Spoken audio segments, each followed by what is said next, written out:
দর্শক শ্রোতা, আজকের বিষয় হায় হায় কি ঘটছে। যেই মুহূর্তে উপদেষ্টা পরিষদের আইন মন্ত্রণালয়ের দায়িত্বে যিনি আছেন অনেকেই বিদেশে চলে গেছেন, যেই মুহূর্তে মাহফুজ আলমের মাথায় পানির বোতল নিক্ষেপ করা হয়েছে, যেই মুহূর্তে সারা ঢাকা উত্তাল রাজপথ, সেই মুহূর্তেই গোপালগঞ্জ, ফরিদপুর, মাদারীপুরে নিষিদ্ধ ঘোষিত আওয়ামী লীগ, ছাত্রলীগ মিছিল করছেন, ডক্টর মোহাম্মদ ইউনূসের পতন চাচ্ছেন এবং ডক্টর মোহাম্মদ ইউনূসের ফাঁসি চাচ্ছেন। সে বিষয়ে সংক্ষেপে আপনাদের সাথে শেয়ার করছি। প্রিয় দর্শক শ্রোতা, আসলে আমি পূর্বেই বলেছিলাম যে এই আওয়ামী লীগ গত 70 বছরে 7 বার নিষিদ্ধ হয়েছে। যখনই আওয়ামী লীগ নিষিদ্ধ হয়েছে তখন থেকেই তার পরপরই এই আওয়ামী লীগ হিংস্র হয়ে উঠেছে এবং প্রতিশোধ পরায়ণ হয়ে উঠেছে। এ দেশের প্রতিটা রক্তে মাংসে গড়া, প্রতিটা মানুষের রক্তের রন্ধ্রে রন্ধ্রে, প্রতিটা কণায় আওয়ামী লীগ। সুতরাং এই আওয়ামী লীগকে নিষিদ্ধ করা মানে হচ্ছে এ দেশের 10 কোটি মানুষকে নিষিদ্ধ করা।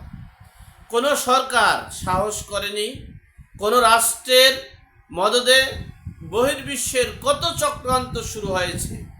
1975 সালের 15ই আগস্ট আওয়ামী লীগের সপরিবারে হত্যা করার পরও পারেনি এই আওয়ামী লীগকে নিষিদ্ধ করতে, পারেনি স্বৈরাচার এরশাদ আওয়ামী লীগকে নিষিদ্ধ করতে, পারেনি মঈনুদ্দিন ফখরুদ্দিনের আমলে -111 -211 করার পরও পারেনি আওয়ামী লীগকে নিষিদ্ধ করতে। সুতরাং আমরা ইতিপূর্বেই বলেছিলাম যে গত 15 বছরে যারা আওয়ামী লীগের সাইনবোর্ড ব্যবহার করে, যারা শেখ হাসিনার সাইনবোর্ড ব্যবহার করে, যারা শেখ মুজিবুর রহমানের সাইনবোর্ড ব্যবহার করে প্রত্যক্ষভাবে নির্যাতিত নিপীড়িত হয়েছেন, তাদের আইনের আওতায় আনতে হবে। আমি নিজে সাক্ষী। আমি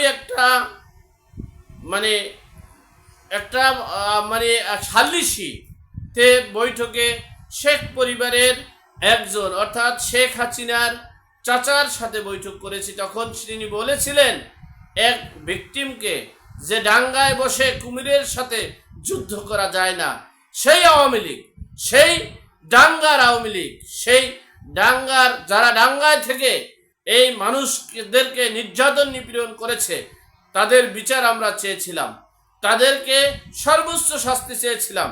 কিন্তু এই উপদেষ্টা পরিষদ, এই এনসিপিরা, তারা তাদের সাথে আঘাত করে, তাদের টাকা দিয়ে তারা ইফতার পার্টি করেছে, তারা দল ভারী করেছে, তারা কোটি কোটি টাকার সম্পদ করেছে, তারা দেশে বিদেশে বাড়ি গাড়ি করার সম্পদ করেছে এবং সামনে আরও কিছু স্বপ্ন দেখেছে।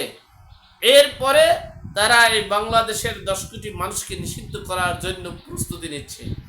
আর সেই বাংলাদেশের 10 কোটি মানুষকে নিষিদ্ধ করার জন্য যে পদক্ষেপ নিয়েছে, সেই পদক্ষেপের মধ্য দিয়েই মাত্র 10 তারিখে নিষিদ্ধ করেছে, আর প্রধান নির্বাচন কমিশনার 12 তারিখ নিষিদ্ধ করেছে।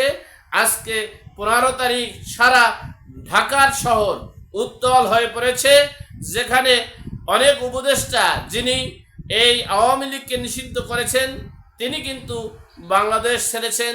তার পরপরই তিনি এখন আর বাংলাদেশে নেই। অনেক উপদেষ্টা বাংলাদেশে নেই।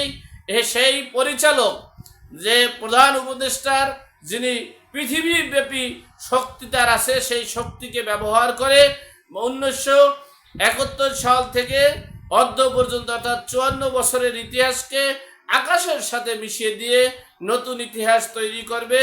সেই নতুন ইতিহাস তৈরি করার পরিচালক মাহফুজ আলম সাহেব, তিনি গিয়েছিলেন এই ছাত্র জনতার কাছে নিজেদের পুলিশদের প্রশংসা করতে গিয়ে তিনি এই বোতল নিক্ষেপে হয়েছেন। আর সেই বোতল নিক্ষেপকারীকে 2-4 জন শোকাজ করায় তিনি বলেছেন এই মাহফুজ আলমকে শুধু বোতল দিয়ে নিক্ষেপ নয়, তাকে জুতো পিটা করতে হবে। ঠিক সেই মুহূর্তেই সারা ঢাকার শহর যখন অচল করা হয়েছে, ঠিক সেই মুহূর্তেই নিষিদ্ধ ঘোষিত আওয়ামী লীগ, ছাত্রলীগ গোপালগঞ্জ, টুঙ্গিপাড়া এবং ফরিদপুর, মাদারীপুর সহ রাজপথ দখল করে নিয়েছে এবং ডক্টর মোহাম্মদ ইউনূসকে বলছে তুমি তওবা করো, শেখ হাসিনার পায়ে ধরো। এই স্লোগান নিয়ে তারা রাজপথ দখল করেছে। জানি না কোন দিকে হাঁটছে বাংলাদেশ, জানি না কোন পথে হাঁটছে বাংলাদেশ। আসছে আমাদের সেই আমরা যেটা আকাঙ্ক্ষিত প্রত্যাশিত যা করেছিলাম, আমরা চেয়েছিলাম না এই আওয়ামী লীগের উত্থান, আমরা চেয়েছিলাম আগামী 20 বছরে আওয়ামী লীগ ক্ষমতায় আসতে পারবে না।